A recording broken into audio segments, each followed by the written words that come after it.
Assalamu alaikum, everyone. So last time when we did the live stream, the lighting was terrible, and I'm really sorry about that for those of you guys who were tuning in. I just need to figure this lighting situation out because alhamdulillah, most of my apartment is all windows, and so the light was it was just terrible. Anyways, so we bought this those lighting rings. I don't know if you've ever seen them, but they're, anyways, regardless. Assalamu alaikum, everyone. Welcome to the live stream. So this live stream is going to be different in that I'm not going to be talking about a set topic, mainly because I just got back from a 2-week overseas trip and it's been exhausting and I'm still jet lagged and I just didn't have it in me to sit and prepare something. So I've also kind of been wanting to do a life update with you guys and just kind of get you all up to speed with what's been going on with us. And then a Snapchat Q&A. We've done a few Q&As over Snapchat, and there have always been questions that I just couldn't really answer in the 10-second snippets. So I have all the questions here, and I'm going to get to a lot of the questions I haven't answered yet. And then, of course, if you guys want to leave any questions, you can always leave them in the chat box. I have the box open for you guys. Can somebody just write something in that box so I know that you all can hear me and everything is fine? Yeah, so I'll answer any questions as they come in as well. So let's get started. All right, Bismillahirrahmanirrahim. So as you may or may not know, we moved to New York last month. We moved here April 1st, and what happened was we were living in Dubai. So my husband and I, we were in Dubai for 4 years, and I was working there at the courts as an attorney. My husband was working, and it was super crazy how we just left. So we went to Dubai thinking that we would spend a year, 2 years max. And then subhanAllah, it just takes a year just to acclimate. And then, 2 turned into 3 and then 4 years. And we were like, man, if we're not careful, we could spend the next 10 years here in Dubai, because you really get used to things and comfortable with certain things out there that we were kind of afraid we would never come back. But that being said, I always had my sights on coming back home, but it was just a matter of taking that plunge and having the right opportunity back home as well. So basically what happened, well, there was an opportunity for us here in New York that we were exploring almost a year ago. And when I came home last summer, as I do every year from Dubai, we actually made a trip out here to New York to explore that opportunity further. And the conversation, kept going. And then we kept that conversation going as we were in Dubai, and it just, things were looking great. So at one point, my husband and I were just let's just go, let's just do it. So we had to end our lease early because our rent lease was up in June or July. But we ended up leaving the end of January. So it was almost just spontaneous as well. I hadn't even really had the time to process the fact that we were leaving. I didn't get to do last time fun things that I like to do in Dubai, because it was just okay, we're leaving, end of January, we're out. And it was terrifying, because what we decided to do was to, as a result of this opportunity, I can't really talk about it yet.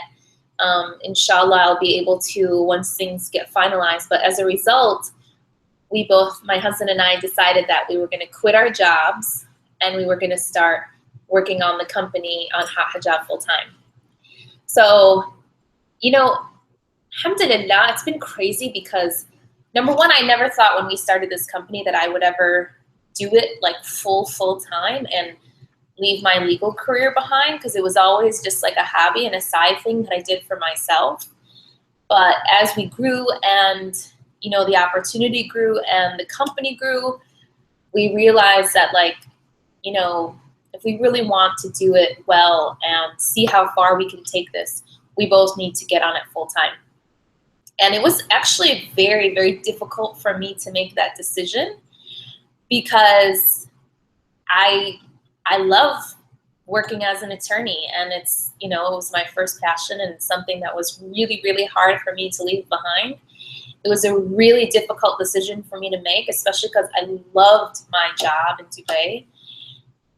I loved it. I still miss it. It was just like the best job. And, you know, coming out here and taking the plunge for me, I knew it kind of meant like I was putting my legal career to the side for a substantial amount of time. So, but I mean, alhamdulillah, at the same time, like having that background really helps with the company. And, you know, I know it was the right thing to do, even though it was a really difficult decision to make. So my husband as well, he stopped all his projects that he was working on to come on board at full time as well. So it's actually been terrifying for both of us because, you know, I mean, we had nice paychecks and comfort and security, and we left it all behind to come and move to New York. So what happened was, end of January, we said, okay, that's it. We're leaving Dubai. And we went back to Detroit to regroup. So we basically lived with my mom for 2 months, which was actually awesome because I got to spend some really good quality time after being overseas for 4 years with my mom and with my family and my brother. He has 3 kids, and my dad, my stepmom, and my younger brothers and sister. So it was nice to just have that time off as well for a couple months where we were able to, you know, again, just like regroup and recenter. So while we were back home in Detroit, we were taking trips out to New York to, number 1, look at apartments, and number 2, to continue this like conversation we were having with this opportunity. And alhamdulillah, things were going well and things were looking good. I was praying a ton of istikhara while we were out here. And subhanAllah, every step of the way, Allah subhanahu wa ta'ala just gave me sign after sign of like his approval, I guess, and showing me that we were making the right move and doing the right thing. I remember at one point I was at NYU for Jummah, and it was like the first trip we took out here after moving back home. And I remember sitting there after Jummah and looking around, and it's the most amazing space because you've got students, but you've also got, you know, like grown adults with their wives and children coming to Jummah. It's like a really cool, eclectic place with all sorts of people from all walks of life that come to this Friday prayer. And I just had this feeling in my heart afterwards of just like comfort. I felt really good, and I took that as a sign of Allah subhanahu wa ta'ala telling me that, okay, you're doing the right thing. So little things like that kept happening, and then we just took the plunge. So we found a place while we were out here. Again, I prayed so much istikhara because I was like, you know, this like opportunity I keep referring to, it wasn't finalized yet, and we're like, should we be doing this? And that's why I had to pray istikhara, because at the end of the day, Allah subhanahu wa ta'ala knows, and I don't know. So, you know, the apartment that we wanted, like we were talking with the agent, he was like, no, you guys gotta like snatch this right now. And things just happened so that we got the place we wanted as well. So we're like, okay, this is like min Allah. We just have to just trust in him and move forward. Even though it was terrifying, because again, like Ahmed and I just we just jumped ship to do all this full time. And you're just kind of like walking in the dark, trying to, you know, navigate and hoping for the best, that you're making the right move, but you ultimately don't really know. So alhamdulillah, we've been out here for a month and a half now, but May 1st I left to go traveling. Before I get into that, and this actually, excuse me, I'm sorry, this is actually in response to a question that I was getting. A couple people asked how I organize my time and set an effective routine for myself, and how do I get things done.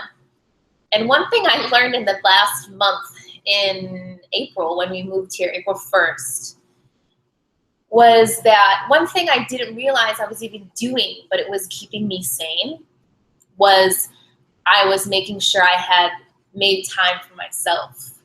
So yes, I had my company, I had my work, I had my husband, I had my home, but then I also had myself. And I really put myself first, and I didn't even realize that. that I was always giving myself time to, you know, recoup, recharge, just like giving myself quality time to think, to reflect, all that stuff. And alhamdulillah, Dubai is like the perfect place to do that. If I was feeling stressed, I'd go get a massage. You know, just like walking through the mall was really therapeutic for me, just being alone with my thoughts, whatever. Like if I needed a break, I would take it. So when we moved here in April, it was like all holds barred, right? Because we're terrified. We're out here on our own. You know, like this is it. This is all we have and we need to survive. So you're in survival mode. So what happens is like we were just working like crazy, like dogs. Like I wasn't taking a minute break to myself. And I had, you know, the company and again, like my husband, the house. I was having guests that were coming. My dad came and I didn't give myself any time to myself at all. Like in that whole month, I think I left my apartment just to like go out maybe a handful of times, and that was only because like somebody was here. I didn't take the time on my own or with even with Ahmed to go out and like explore where we live. Like I didn't know where we live. It's like what my neighborhood was, like what's around us. I didn't take the time to do any of that. I still kind of haven't, to be honest. And as a result, I honestly feel like I had like a mental break. Like right before I was traveling, I felt like I can't do this anymore. Like I felt really mentally fatigued and exhausted, and like any little thing would set me off and I'd like start crying, and I just like I had a mental break. And I realized that I needed to stop and I needed to take the time to give myself that, you know, that recharge and that energy that I need and that quality time. I guess I didn't know that about myself, but I really need time to myself to just like recharge. So, you know, when people are, and you guys are asking me about like organizing my time, a piece of advice I would give to anybody and give to myself as well is to make sure you're setting time aside for yourself, whether that's just reading a book at night or taking a walk by yourself or even watching, you know, a movie by yourself, whatever, like something where you can just rewind and recharge and, you know, do something just for you. Yeah, I got right back into that, and I've been really unapologetic about it, like with my husband especially. I'm like, I'm doing me right now, okay? Just leave me alone. Like, I need this time. Because if I don't do that, then I can't help him, and I can't do all the other things I need to do. So, you know, making time for yourself is super important. So anyway, that was April. And then I was traveling for 2 weeks, and I'm like, great, this is, you know, I'm like not in a great place mentally. And I'm like, I have all this, like I'm traveling for work. It's not for leisure. So it's kind of freaking out. But at the same time, I was happy that, you know, I was traveling alone, because then I could kind of like, you know, do me, and I was able to just like be alone with my own thoughts. So I first traveled to Malaysia. And I traveled that. Can I stop for a second, you guys? Don't kill me. I need to turn off the AC. I'm freezing. I'm so sorry. And it's probably making so much noise. I'm sorry. Ghetto. So ghetto. I'm sorry about that. Okay. I'm freezing. So I went to Malaysia because we, for the first time ever, are offering Haute Hijab products in store, and it's the first time that we've ever done this. And the reason why we chose Malaysia is because it's a really big market, first of all. I mean, there are a ton of Muslims there who are purchasing modest clothing and hijabs. And at the same time, I had already been to Malaysia, so I kind of had my feet wet within that market already. And basically the last time I went out there, when I went to speak for WIEF, I met some people who were launching this high-end boutique and wanted me to be one of the brands on board. So we've been approached by numerous people like that, trying to get us to have our brand in their store.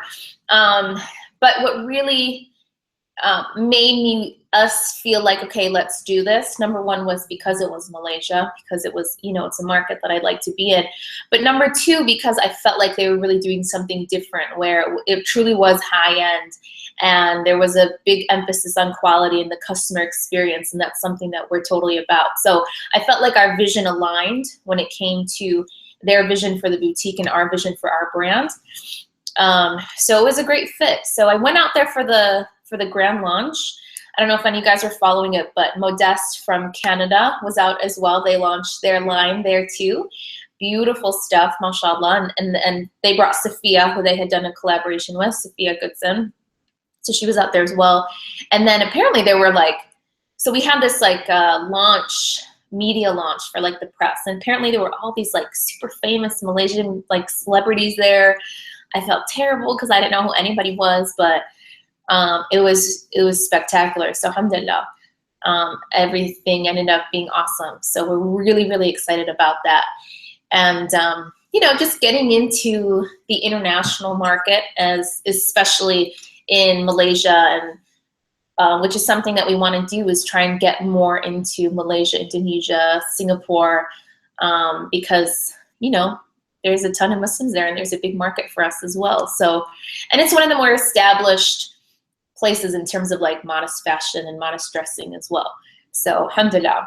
So after Malaysia, I went straight to Istanbul. It was, I went for this modest fashion week sponsored by Modanisa, which is a huge online retailer for modest fashion. They carry like thousands of brands. Maybe it's hundreds, sorry, but it's tons.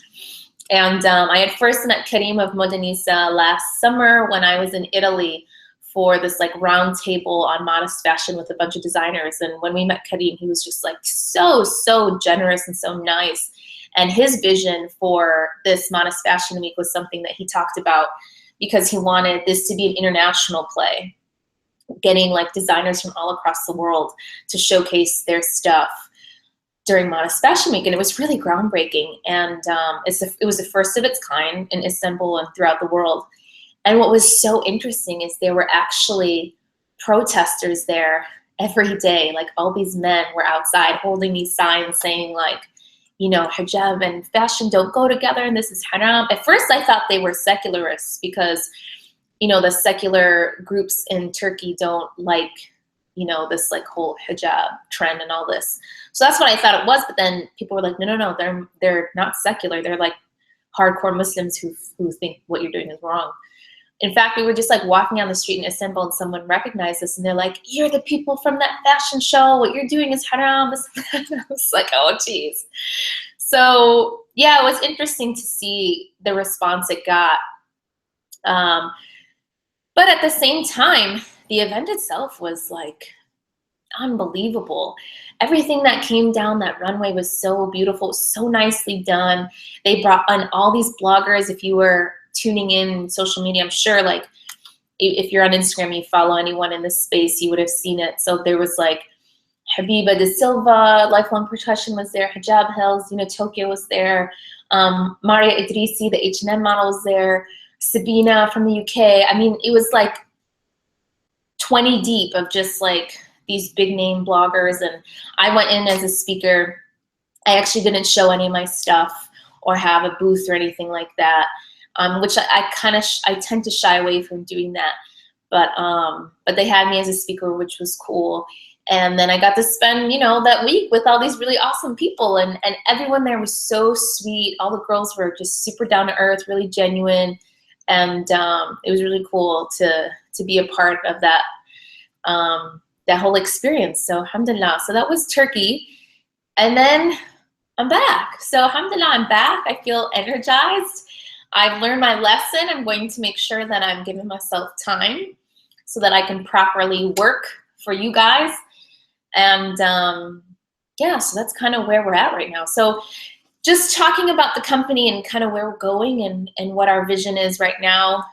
Moving back to the US was so important for us because we wanted to be closer to you all here in the States. If you're not in the States, sorry about that. But I needed to be back where my customers were, because much more than just selling hijabs and clothing, is the social piece of what I do, which is helping girls who are struggling with hijab or just understanding the, you know, like the culture living here wearing a hijab and knowing what the struggles are and what people are going through.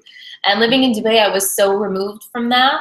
And it was so easy for me to wear hijab there. I wasn't feeling that struggle, that I really felt like I need to be back here so that I can more effectively serve you all and relate and empathize with what everyone is going through here. So it was so important for me to be back here. At the same time, I kind of felt like Dubai was kind of stifling our growth, you know, because we're just, I mean, our customer base is here in the US, so I felt like it was just stifling me, even as a person. I wasn't really growing spiritually or as a person. Like, I just felt so stifled. So I'm happy that we finally had the guts to leave all that, you know, that comfort that comes with living in Dubai. So anyway, where we're going with the company. So we've got a lot of really exciting things happening. Like I said, there's this opportunity that I really can't wait to share with you guys, but it's not finalized, so I can't really talk about it just yet. But what's going to come with that, inshallah, is a lot of really cool products. So the one thing that we're working on right now is designing proprietary prints, which means prints that we design ourselves. So in case you don't know, let me let you guys know the process of how I find our hijabs. So Dubai was perfect for us in that it was the jackpot for hijabs.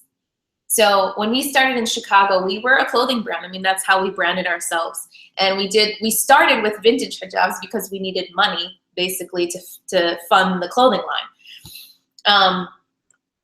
And then once we did the clothing line and then we moved to Dubai, we're like, okay, what are we gonna do now?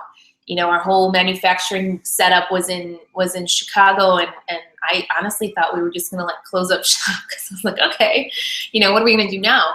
But then I went out to the market in Dubai and I was like, oh my God, these materials are fantastic. Like the materials that you find out there, my light just went off, so sorry about that. Ghetto, again, y'all, ghetto. So the materials out there were perfect for hijab. And I'm like, this is jackpot. But the thing is, the people that provide those fabrics, they're called jobbers. And what a jobber is he's the middleman between like the source of the fabric and you as a consumer. So you only get as much as he has. There's no like, you know, hidden rolls somewhere where you can like reorder a certain print. So like this print, for example, I was able to bring this back maybe 3 or 4 times, like out of sheer luck that these jobbers happen to have more than like 1 or 2 rolls. But a lot of prints, I'll just find 1 roll and that's it. And I won't find that print ever again. And that's how it works. So sometimes when you guys ask for things to come back and I'm like, sorry, I don't think it'll come back, it's because I truly can't find that print again.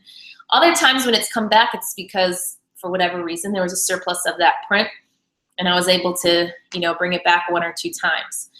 That's also why there's sometimes a difference in pricing. So if it's a super limited print, we'll price it at a higher price point. But if it's like, you know, run-of-the-mill, the typical quantities that we have, it'll be the $20 price point. So I hope that kind of explains to you guys and you kind of have a better idea of how we do things. But we run into issues of inventory, right? So like, not everyone can get their print they want. So what we've been working towards is designing our own prints in-house and printing them.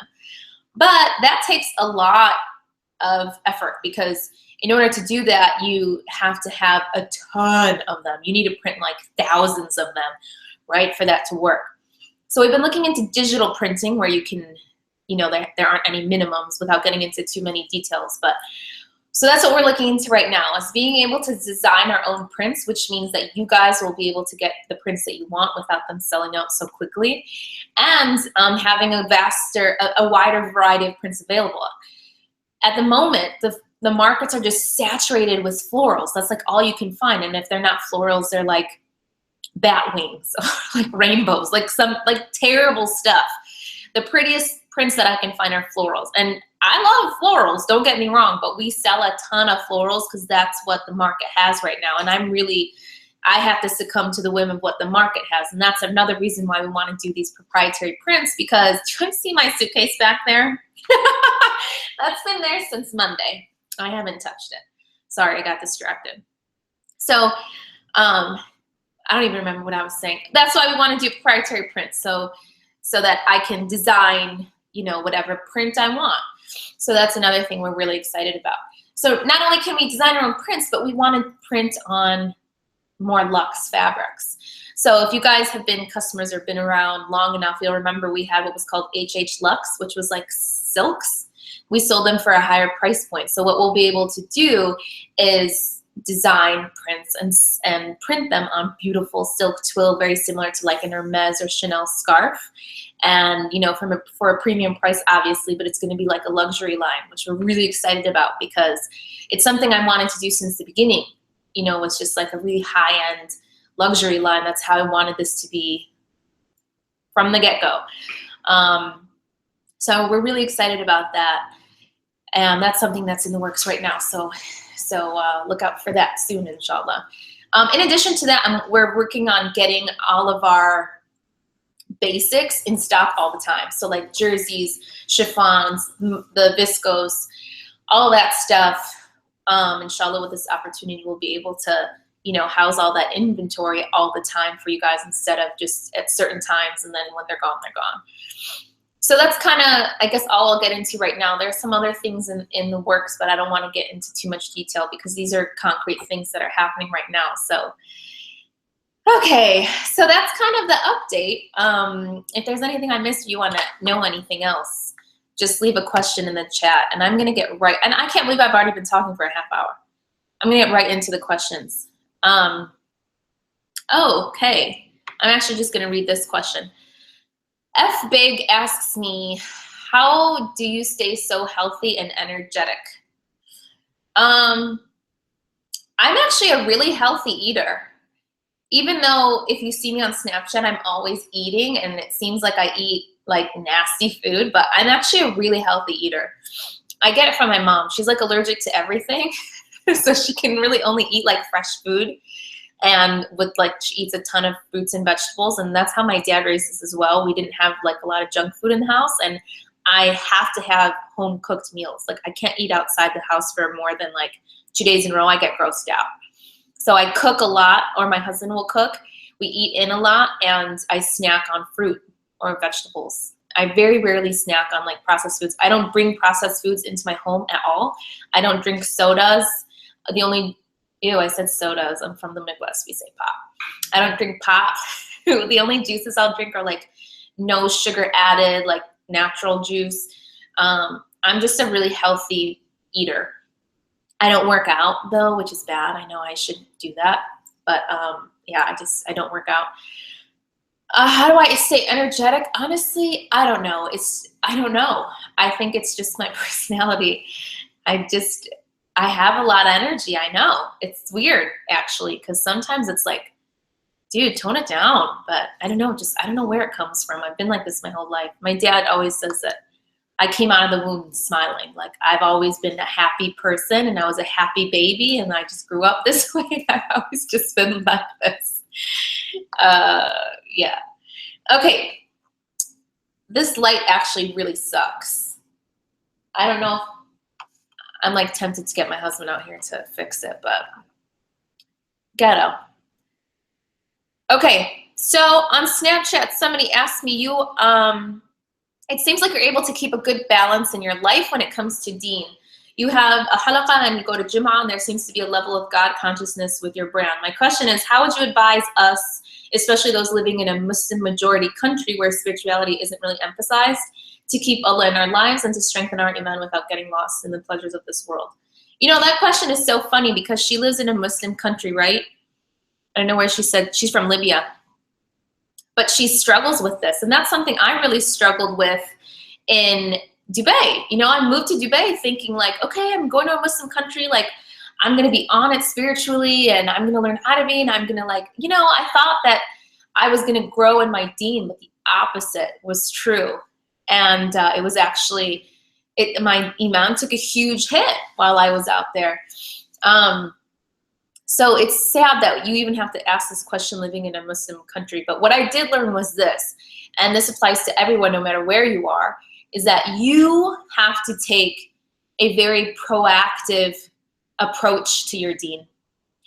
Unless you live in a place like me growing up in Michigan, the mosque was the center of our world, of our existence. Everything happened at the mosque. So you're there on Friday, you're there at night for nightly prayers. I used to go with my dad all the time. You're there on the weekends for dinners and events and baby showers and aqiqahs and I don't know what. It's centered around, you know, your whole life centered around this community where you're praying, you're with other Muslims. You know, like it was this, you didn't have to like take a proactive approach to your deen because the masjid was kind of like how you did that. So what I learned when I moved to Dubai, and kind of even when I moved to Chicago, was that I had to do it for myself. I had to be proactive. Individually, I needed to make sure that I was on it spiritually with my prayers, with my ibadat, with reading, taking classes, all those things. And if I wasn't doing that, then my iman was taking a nosedive, because if you're not working on strengthening iman, your iman, then it's plunging. And, you know, in the society we live in general, like, you're always on the defense. Everything is coming at you that you're like, no, that's, you know, this is haram, and that's not right, and this is immoral, or whatever it is, right? So that's exhausting enough as it is to constantly be on the defense with what you believe in. But then as an added effect, you need to also be on the offense and add things into your life that are going to help you spiritually. So making sure that you're praying on time, all your prayers, and that you're doing extra ibadats on top of that. I know we talked about this last time, but like keeping up with your sunnah prayers, because guaranteed if you keep up with your sunnahs, you're praying your fard on time, making sure you're waking up for Fajr. Because if you took the time and the effort to wake up for Fajr, you're most likely not going to miss Dhuhr when it comes around. You know, so being really, really mindful of those things. And then being proactive with learning and seeking knowledge. This was something that for me was the game changer. You know, like just doing my acts of worship alone helped, but what took me to the next level of understanding and just like a spiritual awakening was delving into divine knowledge. And how I did that was just by taking classes. These are the classes I took from this organization, Rabata.org. I talk about it all the time. My teacher's the one who started those classes, and she changed my life. When I started attending her lectures and then ultimately taking her classes, that's when, for me, I just had like a spiritual epiphany. And once you start taking classes and actively learning your deen, like learning the seerah, learning the fiqh, learning the Quran, learning hadith, like when you're learning it and memorizing things and implementing it into your life, then it's like Islam is not just a thing you do, it is you. It's like how you think. It's inherent in you and part and parcel of who you are. So, oh my God, my shirt just ripped. You guys, this is the most ghetto live stream ever. My shirt just ripped. Okay, I'm really sorry, you guys. So I hope that answered your question. I'm going to move on while I deal with my shirt here. Okay. Farhana asks me, okay, you seem like you had a strong Muslim identity from an early age. What do you think were the major factors that impacted or contributed to that, especially living in the West, where you see most teenagers just trying to fit in? What influence did your parents and family have on that? I'm gonna be honest, my parents and family didn't have much of an influence on that at all. So my upbringing is somewhat, it's somewhat unusual. My dad, who is an imam today, he's the head of a major Muslim organization in America. Growing up was, for us, as we were growing up, he wasn't very religious. And then he kind of had like his own religious epiphany later in life.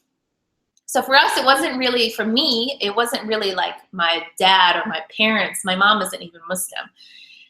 But it was my friends, definitely, without a doubt. So, and she asked, the next question she asked, which answers this, is what dubbed your best friend your best friend?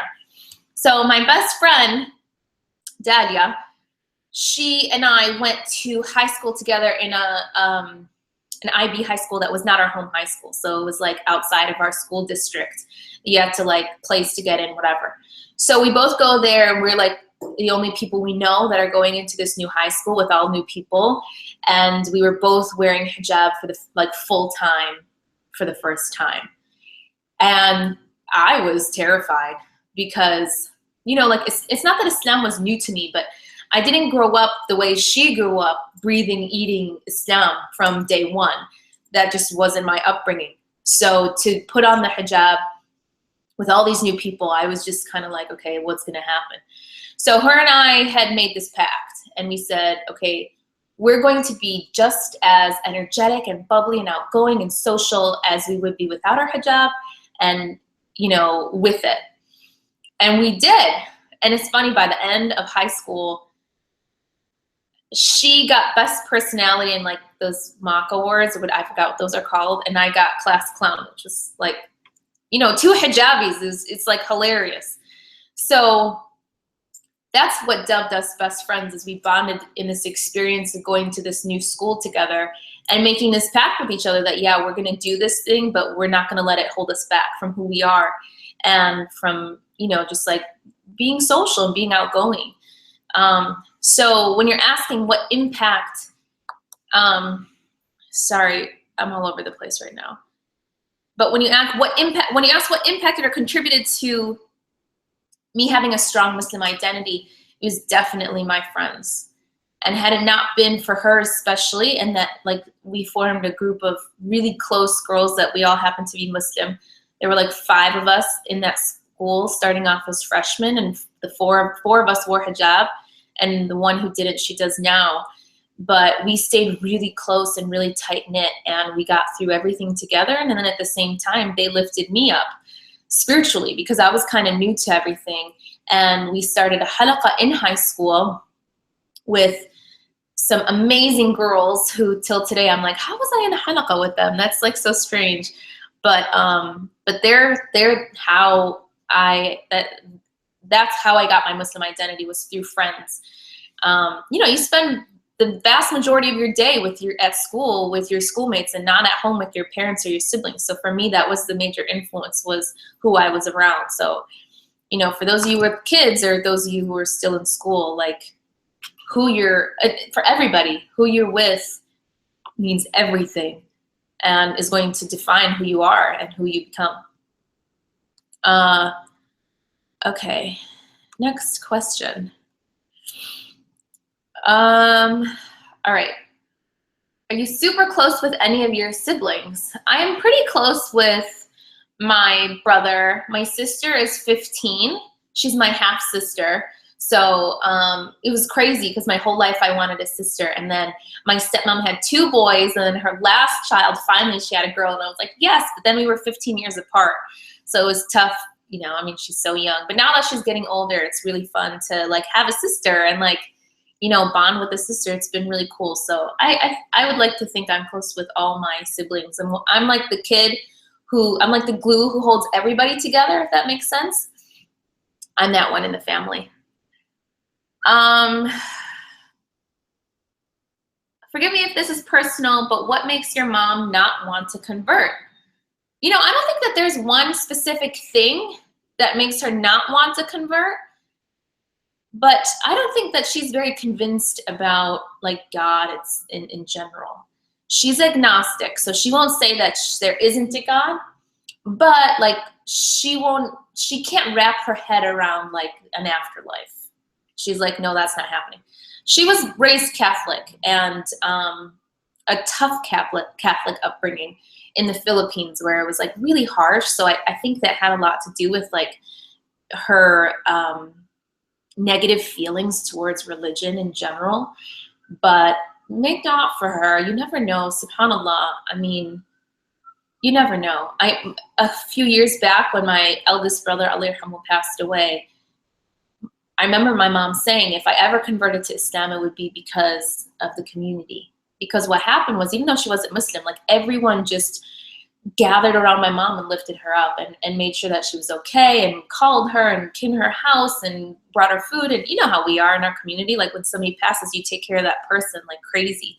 And so she was feeling it for the first time. She had never felt this before because she's not in the community. But when she did feel it, she was just like, whoa, this is like insane. So, you know, make dua for her, inshallah khair. How did you first start hijab and develop an audience and get so many people interested? I started Haute Hijab. I've answered that question so many times. I don't want to get into the details, but basically there's a YouTube video where you can go and see, like, listen to the whole story. It's my last Q&A that I put up on YouTube of how I started the company and why. But how we got so many people interested, I really think is just relating and connecting to everybody on a personal level with something that they're going through. You know, wearing hijab is an identity, and wearing it in America is an even like more of a microcosm, niche identity. And at the same time, I think we got in really, you know, like in the beginning. So we started this 6 years ago when, like, you hadn't heard of a hijabi blogger before because there was no Instagram back then. And even then, like on Facebook, there weren't hijabi bloggers yet. There wasn't like established brands. So the fact that we got in early helped, because I think that's kind of given us some cachet throughout the years. People, like, just brand recognition, you know about us. But at the same time, I think it's the connection that we very intentionally make with all of you in, you know, trying to, number one, mobilize all of us, and number two, help with very real issues that we're all struggling with, whether it's like, as, I don't want to say superficial, but as practical as like what hijab style looks good on me, to very deep issues like, you know, is hijab farad? These types of things. So I think that's how we got people interested and connected to the brand, because we're more than just clothing. Let's see. I tried to star these so I didn't have to read through all of them. Okay, salams, Mel. My God. I watched your recent halaqah. Jazakallah khair. You continually mention building a relationship with Allah subhanahu wa ta'ala. I was wondering if you haven't already, can you talk about how to build that relationship? This is a really good question. So this is gonna sound weird, but if you listen to my last live stream about the 10 lessons I've learned in 10 years, one of them was, we don't see things the way they are, we see things the way we are, because everything starts and ends with ourselves, right? So a continuation of that is that you can only know a person as much as you know yourself. Does that make sense to you guys? So like, as deep as you can get with yourself, that's as deep as you can get with another person. So if you're super in tune with who you are and, you know, what you're about and what you believe in, and just you as a person, if you're super in tune with that, you can get deep with other people on that same type of level. But if you're somebody who hasn't really explored who you are, and you're almost, maybe you might even be kind of like timid about doing that with yourself because it's scary, because it takes courage. It takes real courage to know exactly who you are and to delve deep, to ask yourself some real existential questions. If you haven't done that, then you can't know another person on a very deep level. You're going to know them superficially as you know yourself. So that same concept applies to knowing God, because you can only know God as much as you can know yourself. So my answer to you would be to start by understanding who you are and delving deep into yourself and asking yourself some really critical questions, like who you are and what you stand for and what you believe in, and what are your God-given talents, what are your strengths, what are things you're not good at. You know, like really, really delving deep and acknowledging that these are all things that came from Allah subhanahu wa ta'ala, and He gave you all this stuff and He made you this way. But what's your purpose? You know, like we all know, وَمَا خَلَقْتَ الْجِنَّ وَالْإِنسَ إِلَّا لِيَعْبُدُونِ. We know that, right? So I did not create mankind and jinn except to worship me. Right, that's our purpose here on earth. but what's your specific purpose? Like, have you delved deep enough into yourself to know what yours is? Or are you just kind of going through the motions without really living? Are you just like merely existing on earth? So the more you can delve deep, the more you'll have a connection with and understand Allah, because to know those things allows you to know God, because he's the one who gave you all that for the purpose that you've hopefully discovered. But beyond that, because that's like the real first step, and that's what will dictate how deep your relationship with Allah subhanahu wa ta'ala is. It's based on how deep you know yourself. And then once you can get past that, then it's really just about building that personal connection with him, that personal relationship with him, where like, I know this sounds so weird, but like, I remember when we were like at camp as kids, and people would be so afraid to walk in the dark because of like, you know, whatever, it's the dark and, you know, jinn or whatever. I never had that fear because I knew that God was protecting me. Like, I was never fazed by any of it. I would walk in the dark without a flashlight, pitch black, because I know Allah's with me. He's protecting me. I have nothing to worry about. And I had that because I have a personal connection or like relationship with him, where I know that he's with me 24/7. Like, I probably look like a crazy person on the street because sometimes I'm talking to myself, but like I'm having a conversation with God. Like, I'm talking to him about certain things. And it may very well be that I'm talking to myself, like I'm talking things out to myself, but it's really like this private conversation I'm having with God as well. I'm just so cognizant of his presence around me all the time. And I've built that connection or that relationship by calling out to him all the time with whatever and whenever, in the middle of the night when I'm by myself or in a crowd full of thousands of people. Like just this past, when I went to Istanbul, you know, there were like so many people who came out, and it kind of gave me anxiety. I was getting a little anxious. I felt like I was in high school, like all these bloggers and stuff, and you want to get along with everybody. And so I made this like intense dua before I got there. I went to one of the like random masajid in Istanbul, and I just like prayed in sajda for like forever, just saying like, you know, connect me with the people who are beneficial to me in my dunya and my akhirah, and the people who, you know, just are good for me, and let anyone who's not good for me just take them away from me. And immediately I saw that unfolding in front of my eyes. It was crazy, but at the same time, I wasn't surprised, because this has always been my relationship with Allah subhanahu wa ta'ala. You know, like I ask him something with a sincere heart, and he just shows me and, you know, paves a path for me. So I've built that connection by continually putting all of my faith and all of my trust and everything in his hands, and just allowing him to do all the work and taking the pressure off myself. And by doing that, by recognizing that there's a greater being outside of myself and that I don't have much control over anything, I've been able to really build that relationship and that connection. Let me get to some of the questions in the chat. Do you have any words of encouragement for young women who are college age, nervous about putting on hijab? I feel like I missed the right age to do it, so now I feel awkward. You know, that's funny. I just had a friend today on Snapchat, a good friend of mine. She's 33, and she was like, I'm thinking of putting on hijab, but I don't know, I'm like 33, it's so silly. I feel like I'm past that age. And I was like, what do you think at 33 you like lose attractiveness all of a sudden? You know, there's no right age to wear hijab. It's perfectly fine to wear hijab when you're 12 or when you're 62. You know, wearing hijab is obedience to Allah subhanahu wa ta'ala. So there's absolutely no age limit to obeying Allah subhanahu wa ta'ala or to feeling closer to him through obedience. So don't worry about your age at all. That has nothing and should have no, it should have nothing to do with your decision to wear it. But in college age, that's young.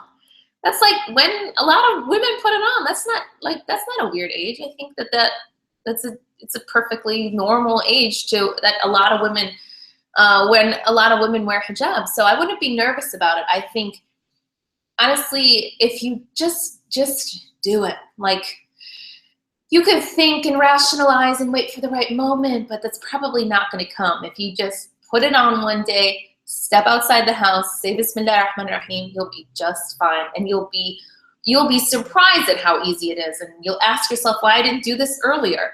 Because you'll realize that it's not that deep. Like, it's just a piece of cloth on your head. And if you're thinking that it's deep, it's most likely because you have some connection or some, you're holding on to something that's dunya. So whether that's your looks, your hair, your places you go that maybe you won't go with it on, you know, whatever. It's because you have some like false attachment to something that you shouldn't. But in reality, it shouldn't be that difficult to just put it on and keep going. If you're worried about perception when it comes to like Islamophobia and that stuff, honestly, I mean, I know that in different places in the country it's much different, but alhamdulillah, I still haven't encountered any like really weird situations. Everyone's been totally normal so far.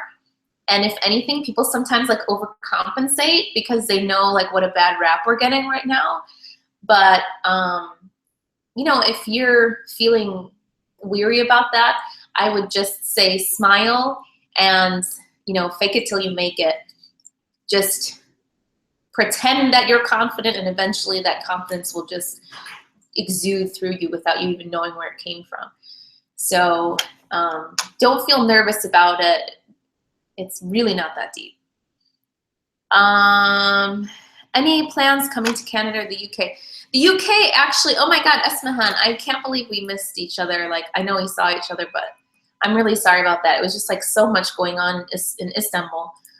But the UK, there might be an opportunity for me to come out in like December-ish. I'm still kind of working on that, which is really exciting for me because I can't believe I haven't been to the UK yet. But Canada, I don't have any plans as of yet, although I love Canada. So I'll keep you updated on that. What advice can you give a person who's trying to grow and improve personally and also in her work while she's living with family members that intentionally or unintentionally put her down? And that's tough. So you're in a toxic situation. I would, gosh, my apologies for not having like the best answer, but I would try as much as possible to have alone time where you can grow and you can improve. And at the same time, I would work on yourself and not getting the family members that are putting you down get to you. Because only you have control over other people making you feel a certain way, right? Like, you have the control to make them for them to make you feel good or bad. And if you can somehow allow yourself not to feel bad from what they're doing, even though what they're doing is not right, if you can allow yourself not to be bothered, then you'll be much better off in general. You know, and you can do that by just keeping things light, make a joke out of things, be light, just laugh about stuff, laugh things off, don't take things too seriously or too personally. And you know, a lot of times when people are making things difficult on you, when they see that it's getting to you, it's like they've kind of succeeded, so they do it more. But if they see that it doesn't get to you, then they eventually kind of just stop. I've had that experience myself where one particular person just tries to get me down, but then when they see that I truly don't care, like if they get me down or they don't, like I don't care about what they're saying, then they just kind of stop because they're like, oh, I'm not fazing her. So really the onus is on you with how you react to what's happening, because you have no control over those family members, but you do have control over yourself. Okay, it is already 8:55. I don't know how this happened. I'm just gonna answer a couple more from Snapchat and then we'll be done, inshallah. Oh, somebody was asking me about Hajj and I told her I would answer this. So she was saying, any good resources on preparing for Hajj, like articles or whatever. To be honest with you, I didn't do any of that. Like I didn't do a Hajj prep course or read like a Hajj book. Well, I knew going into it, like the main basic stuff, but I didn't know the nitty gritty. But at the same time, my dad was my Hajj leader, so I knew that he would you know, like fill me in on what I needed to know. But I also just didn't want to get too bogged down in like details, and I just wanted to absorb everything. Because again, I knew that like with my dad, I wouldn't miss anything, but I didn't want to like, I didn't want to lose the essence of Hajj because I was so busy like, okay, at this moment I need to say this, and at this I need to say that, you know what I mean? And even my dad himself, like when anybody would ask him what dua should we say, he's like, just say whatever comes to your heart. You don't need to memorize anything, just talk to Allah. And that's exactly what I did, like at every moment. I mean, obviously at certain places, there are certain du'as you have to say, which I did. But every other time, I was just like letting whatever was in my heart just flow. And the best piece of advice somebody gave me, I talked to her before I went, and she was like, listen, and this goes for Umrah as well, but she's like, every single encounter is intentional. There's no coincidences in Hajj. So every person you talk to, every person you sit next to, the woman making like wudu next to you, whatever, every encounter is there for you to learn from. And I really took that to heart. So every single person like I sat next to, I was like looking at them like, what can I learn from them? What's going on? And I have a bunch of stories that I won't get into, but there were so many times where the woman next to me just taught me like a life lesson that I was like, oh my God, you know, like this is huge. So just be open to the experience. And the other piece I will say is, as an American traveling, to be honest, I feel like Americans, it's almost harder for them than like the people who like walk there from like Africa. Because as Americans, we're used to things a certain way, and there being order and there being a system. There's no order and there's no system in Hajj, and you're gonna see blatant oppression, and you're gonna see injustice, and it's gonna kill you, and you're gonna wanna speak up because you're American, and that's what Americans do because we're privileged.